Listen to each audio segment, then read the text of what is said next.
Shakli. Terima kasih Shakli for your professional support, kind understanding and promotion yang bertubi-tubi. Terima kasih upline-upline kami, Master Haji Salwa, Master Haji Roslan, Master Freddy. Share. If not because of you, mungkin hari ini kami dah jadi geng ABS. Asalkan bukan Shakli. Shakli leaders, for your integrity, I am here today just to be with you.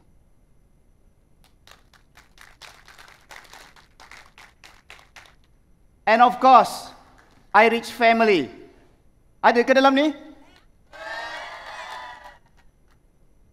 This award is not for you.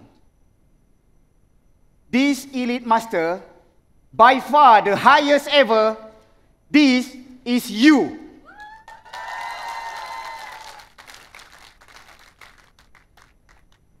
Masa mula-mula yang saya tahu yang Shakli nak buat elite master, I cannot help myself but think, dulu presidential master, lepas tu prestige master, and now elite master. Kalaulah kita ada presiden baru lepas ni, saya rasa dia akan jadi platinum master ke, signature master ke, apa lagi credit card yang you all pakai?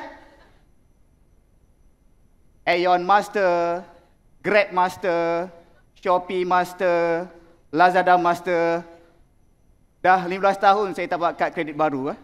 Saya dah tak tahu apa lagi kredit kad yang ada.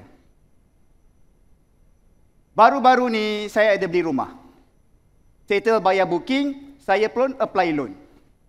Masa tu saya fikir, alang-alang nak buat loan ni, satukan je lah dengan bank yang kita dah selalu pakai. Semua akaun dalam satu bank. Senang. Tambahan pula, kebetulan banker saya masa tu baru je pindah ke bank tu. Ejen property pula bagi masa 3 minggu. Loan sebelum ni pun 3 hari je approve. Apa barang sampai 3 minggu. Tapi lepas tu, ada ex-staff bank negara pesan kat saya. Loan jenis property ni lah yang paling susah bank nak approve. Kalaulah approve pun, jangan harap dapat 90%. 80% pun belum tentu. Biasanya, bank bagi 70% je.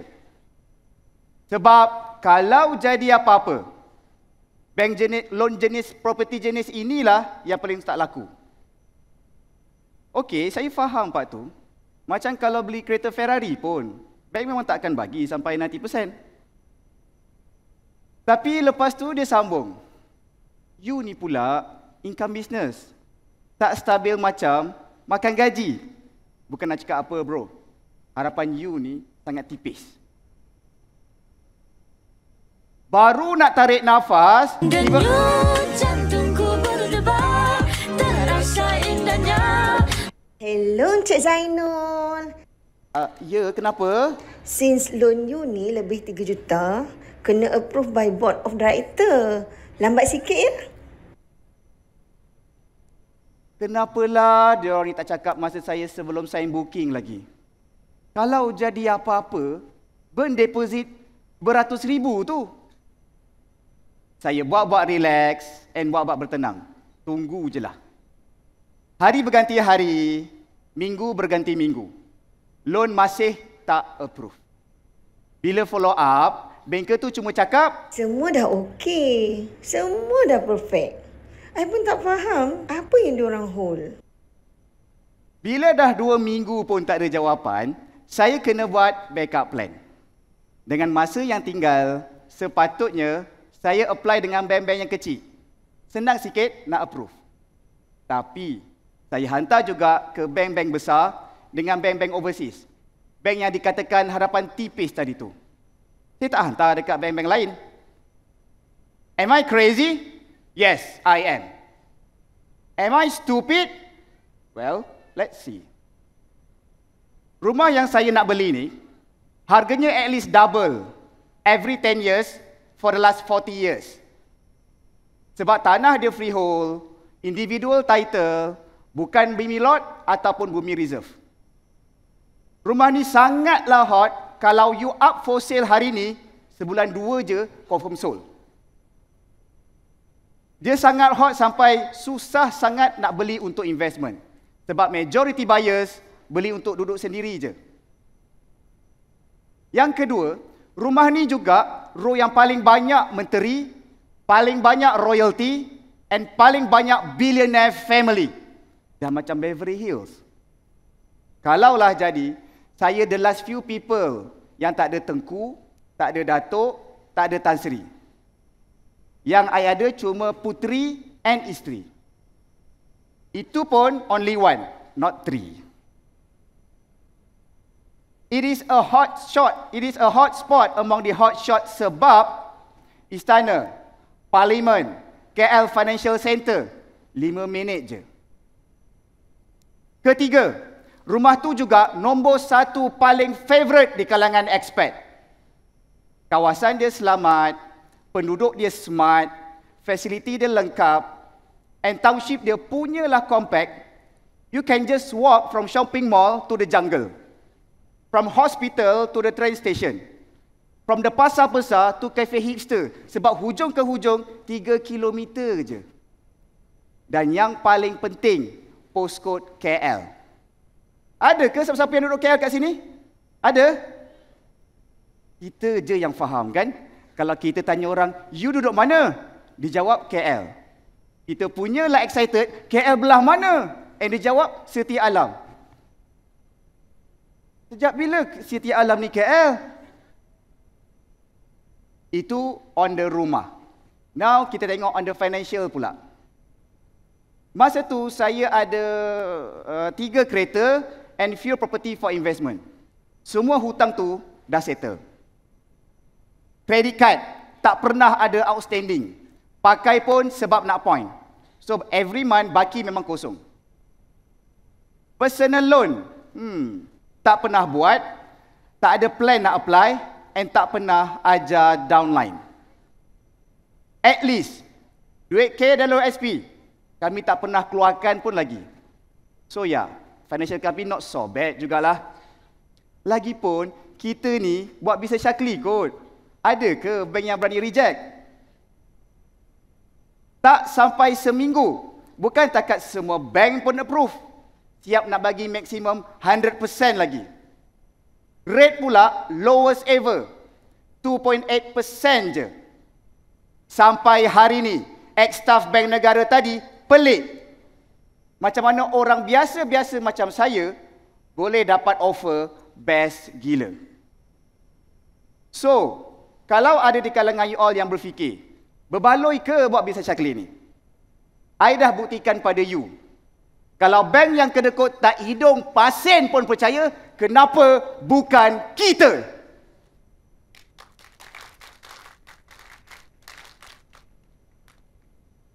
Masih ingat bank yang awal-awal tadi? Sampai ke sudah? Approve pun tidak, reject pun tidak. Biar tergantung macam tu je. Kalau you jadi saya, apa yang you buat? Bank yang kita punyalah setia, betray macam tu je. Kita keluarkan semua duit lah kan?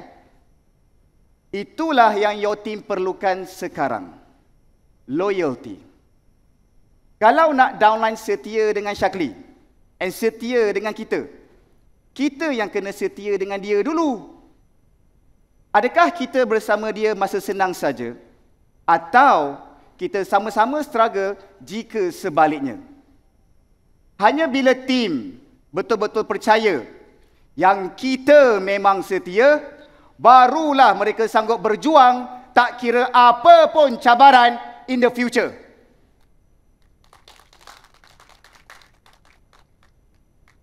Tapi macam mana nak tunjuk empathy ni yang kita ni memang setia? 12.41 pagi, 1 April 2022. Ada seorang downline kami ucapkan tahniah sebab kami dah official Elite Master. Saya saja je lah usik. Sebenarnya tahun lepas lagi dah dapat. Tapi dia usik balik. Tahu dah, sebab macam confirm automatic dapat. Automatic dapat ya. Ya, memang kami the only master yang pernah dapat presidential master, prestige master and elite master. Tapi automatic dapat tu rasanya sampai hari ni kami tak pernah lagi cakap dekat online, alah you tak apalah, tak buat apa-apa pun boleh efektif. Kan Haji kan? Sebab saya faham dia ada struggle dia, sebab dia pun ada organisasi dia. Tapi itulah downline zaman sekarang. Dia rasa dia seorang je yang struggle. Cuba you cakap dekat downline you, kok ia pun sibuk, takkanlah UV sampai kosong macam ni. Dah ada kaki gajah ni, apa yang tak reti-reti nak efektif lagi? Selama ni okey je skor international. Takkanlah regional pun tak tahu ni. Mau left group terus downline you tu. Siap kutuk kita lagi. Yang kita ni tak faham dia. Tak faham dia. Itulah empathy. Terus terang saya cakap, walaupun dah 10 tahun in this business, saya masih struggle in this department. Isteri sendiri pun kadang-kadang susah nak faham, apatah lagi downline. Sebab inilah cabaran yang paling payah dan inilah cabaran yang paling susah. Common sense bagi kita langsung tak common bagi dia. Dah tahu dah nak buat bisnes Chakli ni sebab nak bawa family pergi umrah. Buatlah betul-betul. Itu common sense kita. Tapi common sense dia, you buat bisnes Chakli ni full time. Bolehlah cakap. Okey. So kami pun buka cerita. Yang kami pun mula buat bisnes ni dengan part time. Actually, naik master pun masa tengah sibuk bekerja. Kalau saya boleh, awak pun boleh kan? Itu common sense kita. Tapi common sense dia, awak ada mate, saya seorang-seorang, awak ingat senang? So kita pun sambung cerita. Daripada awal, daripada mula membina bisnes, kami tak ada mate. Sampai master pun tak ada mate. Actually, sampai hari ni pun masih tak ada. Ya, memang tak senang, tapi tak mustahil kan? Itu common sense kita. Tapi dia punya common sense, dah lah awak tak faham. Awal pula audio yang keluar ni. Dia macam baru jogging 1 kilometer, isteri dah buat-buat tanya, ada nampak kurus sikit tak? Suami dia pun tengok kiri, tengok kanan. Macam sama je. Habis. Tidur luar lah suami dia malam tu. Empathy is not about apa yang mereka cakap. Empathy is more on kenapa mereka cakap macam tu. Macam isteri yang buat-buat tanya tadi tu. Bukannya dia tak tahu. Takat jalan 1 kilometer, mana ada efek apa-apa. Tapi dia buat-buat tanya. Sebab dia nakkan approval. Apa yang dia buat tak sia-sia. Inilah yang susah bila jadi upline. Downline susah nak buka cerita walaupun dah banyak kali tanya. Kalau masa supervisor, okeylah. Dalam bisnes cuma ada 2-3. Kalau koordinator pun okeylah lagi. Sebab business leader pun 2-3 je biasanya. Tapi bila dah jadi master, downline jadi sangat demanding. Dia expect kita tahu semua benda walaupun dia tak cakap apa-apa. So, macam mana nak jadi leader yang empathy? Nak tahu? Mula-mula kena faham, mereka bukan kita. Kita semua lahir dari perut yang berbeza, membesar dengan circle yang berbeza, situasi hidup kita pun berbeza-beza. The more you expect them to be like you, the more you akan kecewa, apa salah aku. Kedua, tanya soalan yang betul. Typical advice is, be a good listener. Itu memang betul. Cuma, apa yang you dengar takkan membantu langsung kalau bukan dengan soalan yang betul dulu. Soalan yang betul bukan saja buat you boleh faham downline you tu kenapa. Tapi jauh lebih penting adalah buat mereka sendiri faham yang mereka tu macam mana sebenarnya. Ketiga, bagi diri you masa. Kalau you baru jadi leader, baru jadi coordinator, atau baru jadi master, semua ni can be too much and too hard for you. Tapi percayalah, makin lama akan jadi makin senang. Sampai belum jadi apa-apa pun, you dah tahu dah nak buat apa. Last sekali, bagi diri you ruang to make some mistake. Don't blame yourself teruk sangat kalau ada downline yang merajuk. Kita bukan malaikat yang takkan buat silap. Kalau betul kita buat silap, say sorry, take the lesson and move forward. Kita memang takkan perfect, tapi itu bukan alasan untuk tak progress.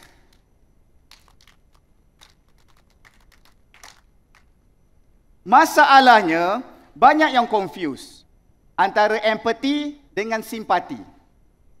Simpati sangat dengan yang tak nak, sampai bisnes Syakli dia makin koyak. Nak tahu apa bezanya empathy dengan simpati? Action. You can say anything, tapi kalau tak ada action, tak payah komplain.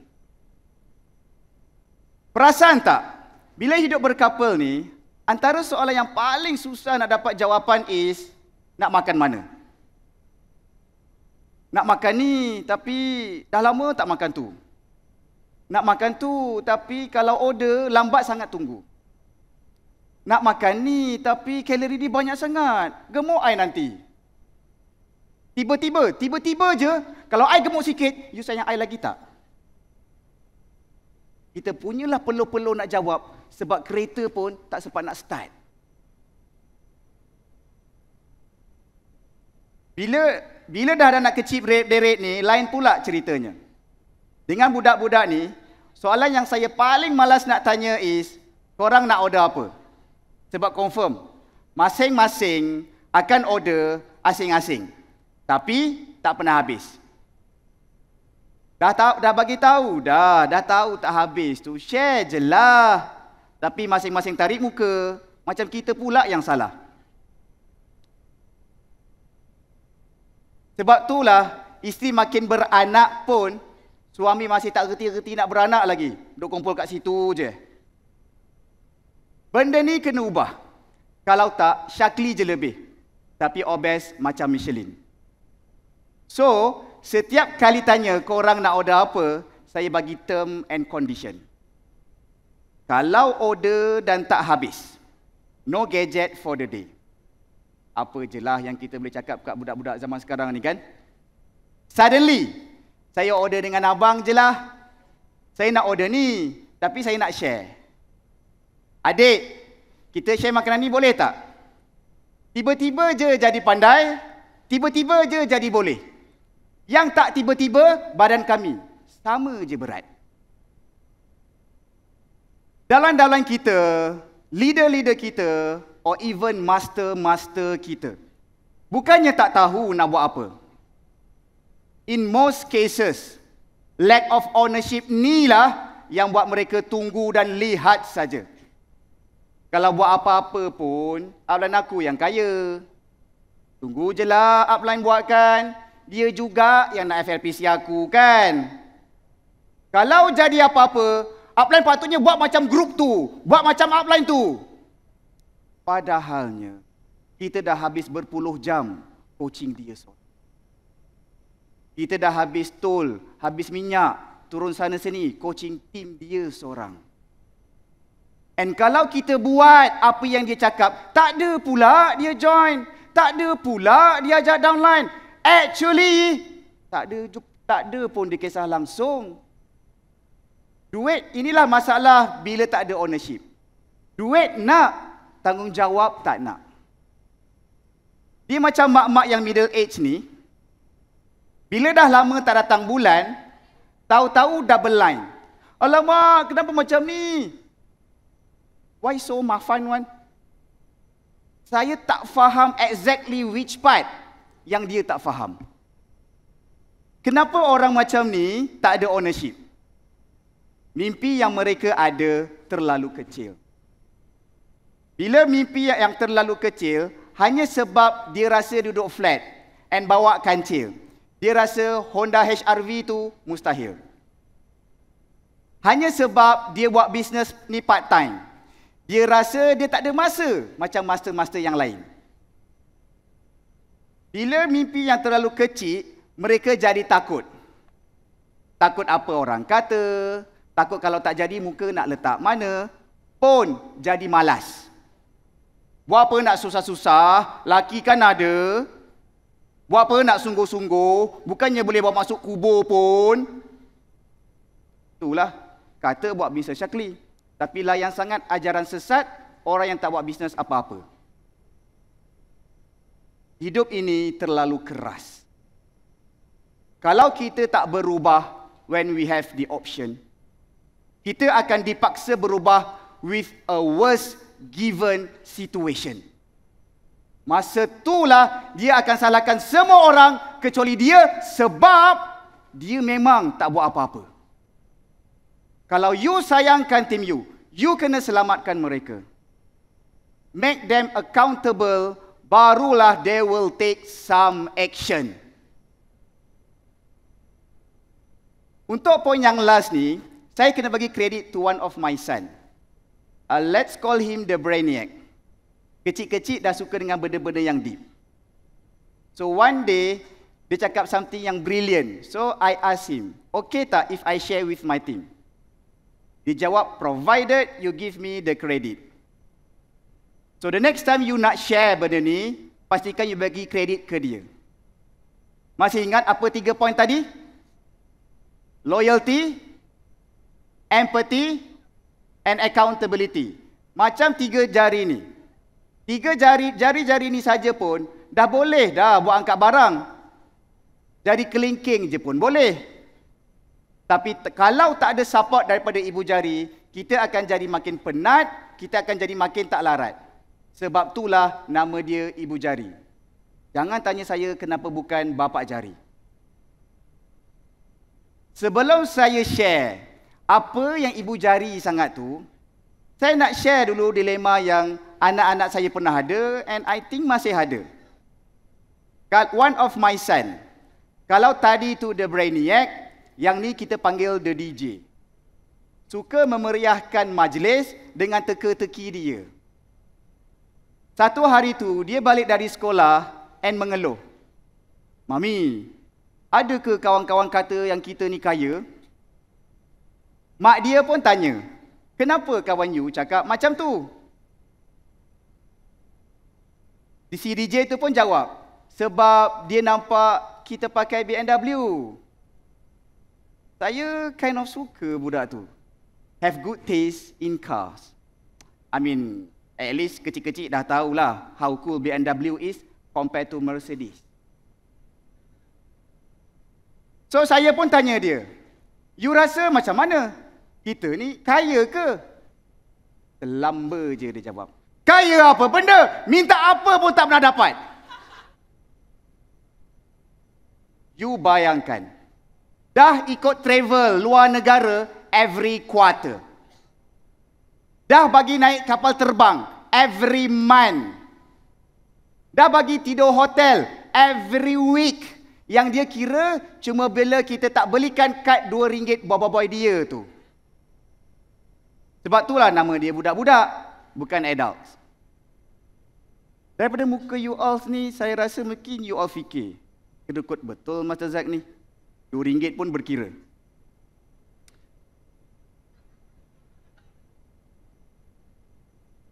Honestly, it's never about the money. It's always about the principle. Sebagai mak ayah yang bertanggungjawab, kita takkan bagi apa saja yang anak kita minta macam tu je. Betul?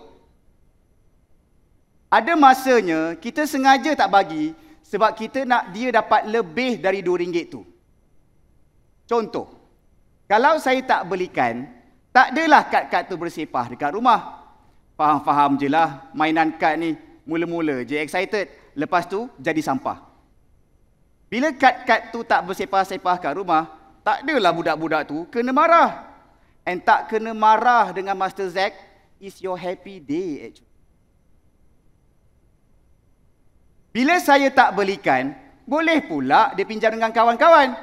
Lepas dah boring, pulangkan.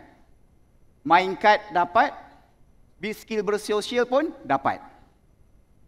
Lagi satu, duit belanja yang kami bagi memang dah ada lebih. Simpan 50 sen je sehari, dah boleh beli kad baru setiap minggu. Budak-budak zaman sekarang ni, tu pun nak kena bagi tahu. Tengok, dah percaya kan? Bukan pasal RM2 tu. Mungkin you rasa I am too hard on them. Sebenarnya, selalu je saya belikan apa yang diorang minta. Macam Hot Wheels yang diorang suka. Lego superhero yang diorang inspire. Komik yang diorang baca. Bila saya tengok balik, apa yang buat saya jadi lembut and belikan juga apa yang mereka minta, dan saya perasan. Saya belikan juga sebab dia janji tak mau gaduh-gaduh lagi dah. Tak gaduh and dia minta lagi. Dan gaduh balik. Lepas tu dia tak gaduh-gaduh lagi dah, janji tak nak gaduh and minta lagi. Pun saya perasan, saya belikan juga bila saya nampak mereka makin rajin belajar. Bila result dapat A, dia minta lagi. Bila dapat nombor 1, dia minta lagi. Lagi and lagi. Pun saya belikan juga sebab saya nampak mereka makin rajin buat kerja rumah. Lepas cuci toilet, dia minta lagi. Lepas sapu lantai, dia minta lagi. Lepas buangkan sampah pun, dia minta lagi. Dan baru saya sedar. Saya belikan semua tu, bukanlah pasal benda-benda tu bermanfaat sangat. Saya belikan semua tu sebab saya nampak budak-budak tu persistent minta and persistent buat. Walaupun saya reject mentah-mentah, tapi mereka persistent minta and buat. Persistent minta and buat sampai dapat. Ada masanya kita rasa penat. Rasa tak larat. Rasa aku dah buat semua. Rasa apa lagi yang aku nak kena buat sebenarnya. Rasa kecewa, rasa putus asa. Pesan saya, setiap kali you rasa nak stop, buat lagi sekali. Rasa nak stop, buat lagi. Persistent lawan, tak kira berapa berat, no matter how hard.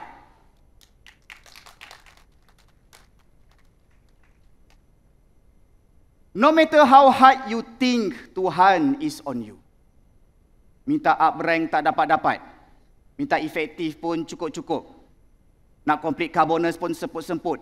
The truth is, He loves you more than you do. Sebab dia sayang you lah, dia tak bagi apa yang you minta, ikut masa yang you nak. Sebabnya cuma satu. Dia nak bagi lebih dari itu.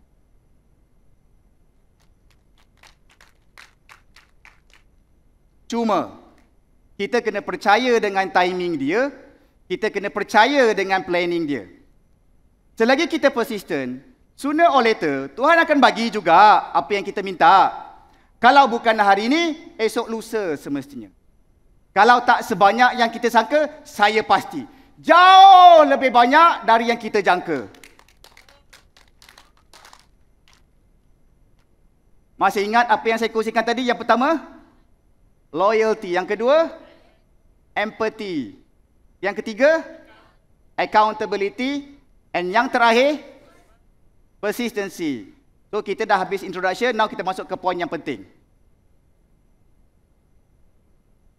Saya dah cakap dah Pak Mazia, diorang dah boring dah dengar saya cakap. So next time panggil speaker lain kan? Setuju kan? You all yang coordinator kena hadam benda ni. Swiss yang kita nak beki ni ada 4 musim. Begitu juga bisnes Shaklee. Scroll laju sikit.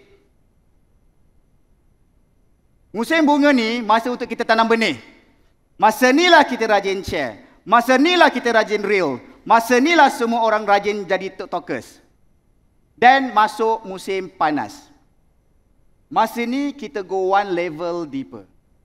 Selalu buat personal coaching. selalu buat training, selalu turun event. Hasilnya, you tuai masa musim luruh. Masa ni lah you nampak your group growing. Masa ni lah you sendiri up rank. Masa ni lah you happy bukan main. Namun, masa ni jugalah banyak yang lupa. Apa yang dia tuai hari ini adalah hasil usaha keras dia sebelum ni. Akibatnya, Reels makin kosong, TikTok makin bersawang, IG tinggal gambar makanan. Bila dah macam tu, bisnes dia pun masuk musim sejuk.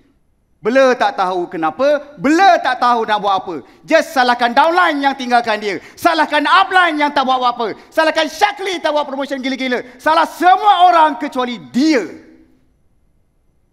Now, this is the most important point. 4 musim ni tak sama untuk semua orang pada satu-satu masa. Contohnya, hari ini, ada yang tengah struggle tanam benih musim bunga, pun ada yang excited bonus naik berganda musim luruh. Contohnya macam dalam masa Azrin. Bulan Julai rank up ke supervisor, bulan lepas rank up ke senior supervisor. Ada yang hari ini tengah sibuk kerjakan musim sama.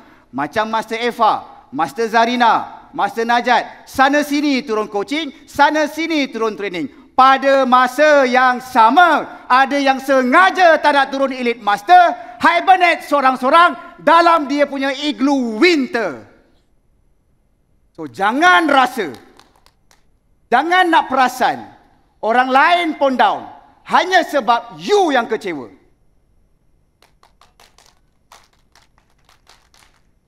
Dan jangan rasa bersalah up rank laju sangat hanya sebab kawan you yang stuck. Dia ada musim dia, kita ada musim kita. Setuju? Trip Shaklee 2017. Siapa yang sama bas dengan saya? Tak ada orang dah, semua dah balik. Trip Shaklee Japan 2017. Grup yang paling disiplin, grup yang paling pancul. Betul? Masih ingat masa kita nak on the way ke Tateyama? Dalam bas punyalah bising macam dah 10 tahun tak jumpa. Tapi bila makin nampak snow, daripada bising tak ingat, tiba-tiba jadi senyap. Masing-masing stun, masing-masing tergamam, masing-masing kesat air mata. Sebab itulah pertama kali mereka tengok snow depan mata. Bagi you all yang dah season or even longer, kita memang dah masak sangat dah dengan 4 musim ni. Memang itulah kerja kita hari-hari.